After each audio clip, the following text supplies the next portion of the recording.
The time has come to face the facts. Frontier was doomed to fail from the start.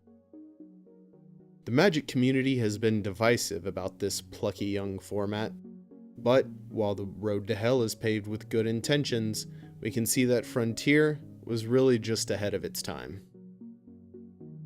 The year is 2016. The place, Japan. Magic was gaining widespread popularity, and the demand for Japanese language modern staples was resulting in drastically reduced supplies. Card giant Haruruya decided to fill a gap in that card market, unique to Japan. By limiting their new format to M15 and later, Haruruya was able to tap into sets that had seen much larger Japanese distributions, and for all intents and purposes, comprised most of the cards they had just lying around. While that solution works great to sell cards at a premium that likely would not be sellable, it does nothing for format design. M15 itself is arbitrary.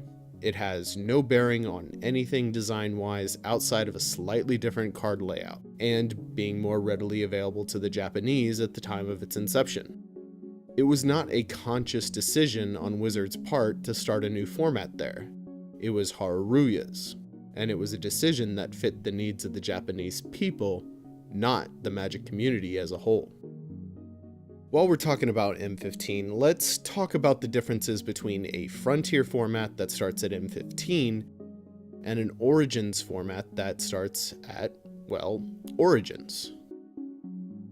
Fetch lands, Collected Company, Siege Rhino, Monastery Mentor, and Delve cards are all legal in Modern and Frontier, but would be left out of an Origins format. And when you think about it, many of the things introduced in this time have become synonymous with the feel of Modern. Compare these cards to those of today's standard environment. Do the terms format warping and overpowered come to mind? You need only look towards the end of Khan's rotation out of standard to see the effect that it had on the newer environment. Power creep had gotten so out of hand that Wizards R&D decided something drastic had to change.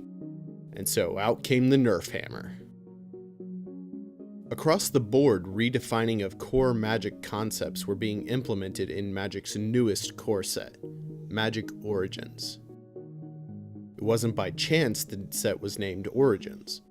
Wizards' design teams gutted everything broken about Modern and toned it down with Origins, and then used that template to structure and limit every set printed after it. The standard environment we know today was built on Origins foundations. It would be remiss and downright rude to say that all that design work hadn't been laid for this very reason. Origins is and always has been the start of a new Eternal format. So where does that leave Arena?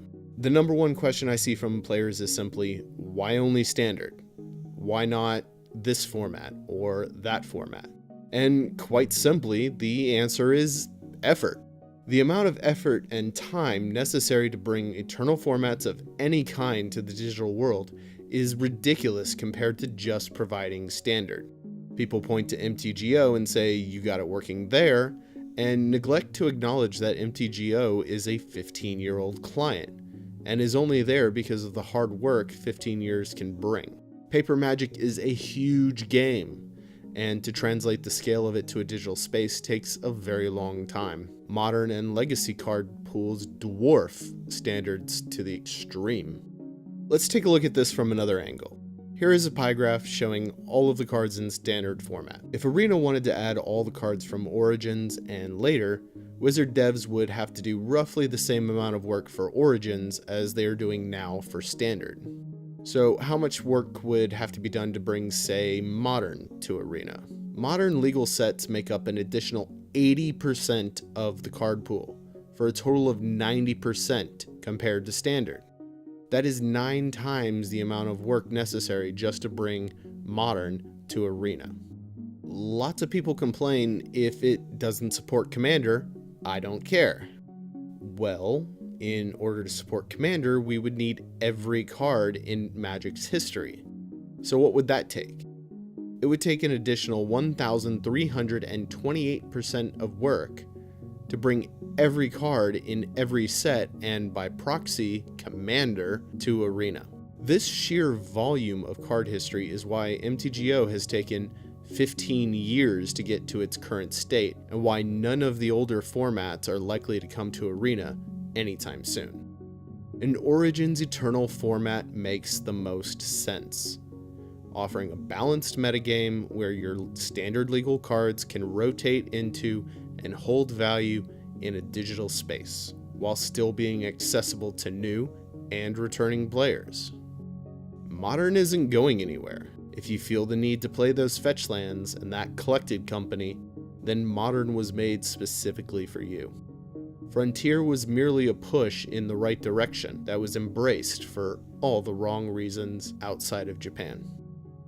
Origins is the real Frontier and will be the next Eternal format.